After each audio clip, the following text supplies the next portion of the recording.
Right, let's get into the interview now that wraps up our news headlines. So another news story is that focus on TB, as this week we'll see more than 1,500 registered delegates consisting of global health experts, policymakers and community leaders convene at the Durban ICC for the 7th South African TB conference.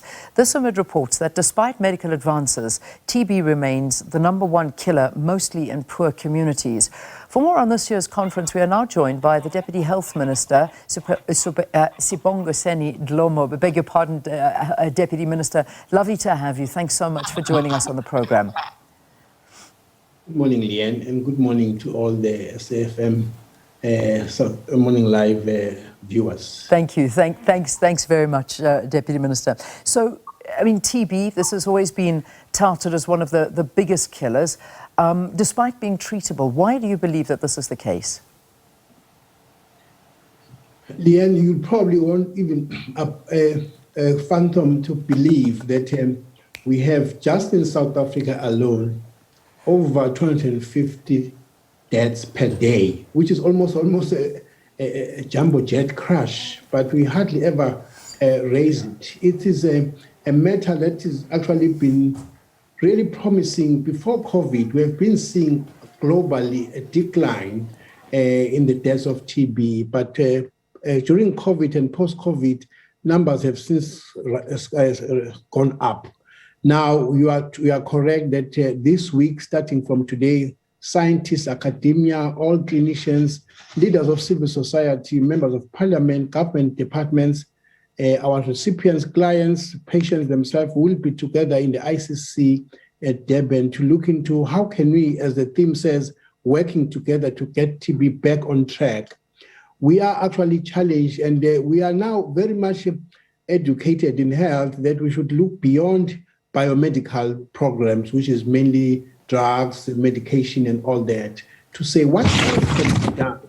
Now, you would probably know, Leanne, that TB in an overcrowded space, so human settlement comes into space here, will actually flourish much more.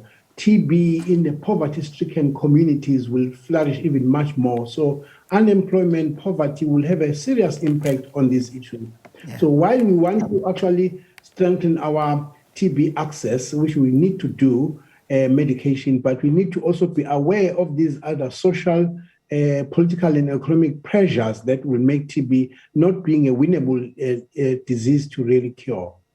So, Minister, I mean, do you think, I mean, obviously, I mean, you mentioned the whole COVID-19 pandemic also contributing to the drop in TB screening and testing. But in terms of getting out into communities and educating communities, once again, it's almost picking it up and starting again because, I mean, as we mentioned right up front, this is treatable. People can live with TB and have a very normal life. But it just seems that they're going undiagnosed and people are not treating this. So do you think that there's been a drop in education? Do you think we need to get out to communities more to educate people that this must be detected and treated as soon as possible?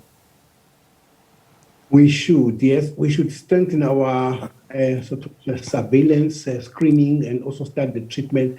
But again, Leanne, treating TB is not just like 1 day, 2 days is done. It's 6 months, at least the basics. So you also need the family support, group support to make sure you could sustain and push and really do and complete a 6 months treatment.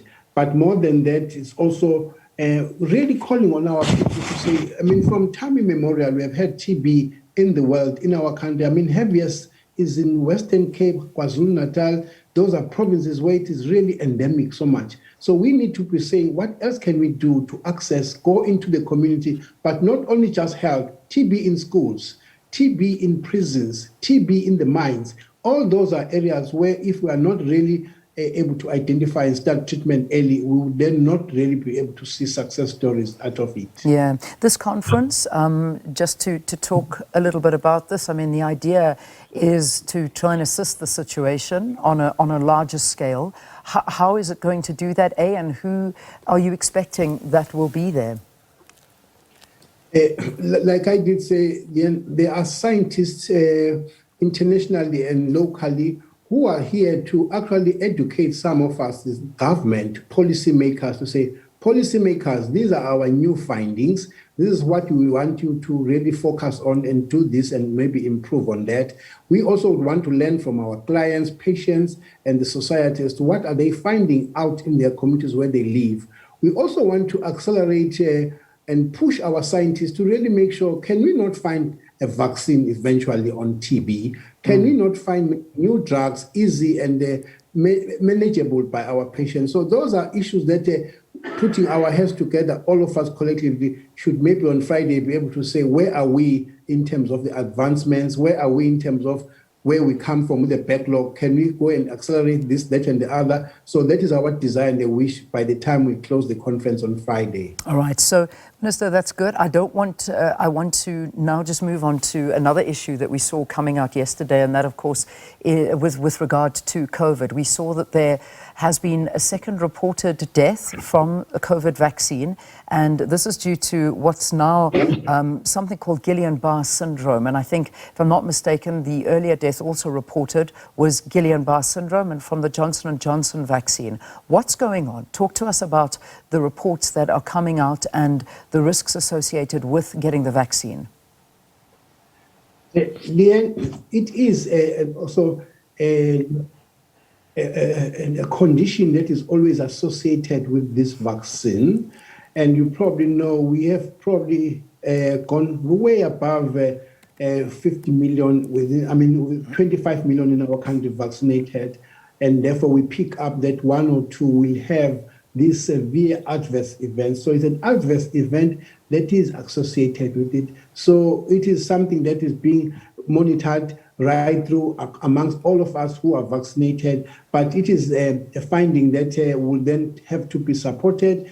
Yes, there is a death, but there are those who are still having conditions that we call severe adverse events following the vaccination. Those are being monitored again in the event they need further treatment and support. But it is something that would have been expected in a particular ratio amongst people vaccinated with the COVID-19 vaccine. Are we going to continue administering the J&J vaccine in South Africa? We have not been advised against because, like I'm saying, Leanne, if you do have an incident of 1 in 20 million or 1 in 10 million, if you then take this, those are two cases of 25 million. So you probably would be advised by scientists that it is not really alarming. It's an unfortunate incident, but it may not be able to. You can imagine, if you were to stop any intervention, medical intervention, by this infrequent sort of emergency of a serious adverse event, then probably our movement going forward will be very limited. So we have not been advised against continuing with the J&J, but we'll continue monitoring the situation. Of course, we still do have the Ministerial Advisory Committee that will advise us accordingly. Yeah, and then just finally, before I let you go, obviously, how is the uptake? I know you've told us the total amount of vaccines that have been given, but have you noticed that there's been quite a significant drop in the amount of South Africans that are going out for their COVID vaccines? Obviously, with much less testing and reporting, we see numbers going down, and we see that there's nothing to be alarmed at anymore. Life is pretty much sort of picked up exactly the way it was pre-COVID, which I think we're all very, very thankful for. But in terms of a vaccination drive, are people still going out getting boosters and participating in it, or is it something that people are just not doing anymore? In a very limited scale, and people are still doing it, especially getting the boosters. Those who have not really completed their vaccinations, we still urge, because we have not had a declaration in the world by World Health Organization, including the scientists, to say we can now close shop, there's no more COVID-19. It may still come back. So it's just a good it's just like when we vaccinate, immunize children at birth, because TB is now endemic in South Africa. We are therefore saying, get these soldiers into your body. Be ready in the event there could be any other. Be strong. So we will still request South Africans, We have now not having those pop-up sites here and there, but if you go to any facility and you are having a flu or having to collect your diabetes treatment, we can also ask for a COVID-19 vaccination. We will offer it to yourself. All right, we'll have to leave it there, unfortunately, leaving that conversation. But Deputy Minister, thanks for chatting to us, and also good luck with this year's conference on TB.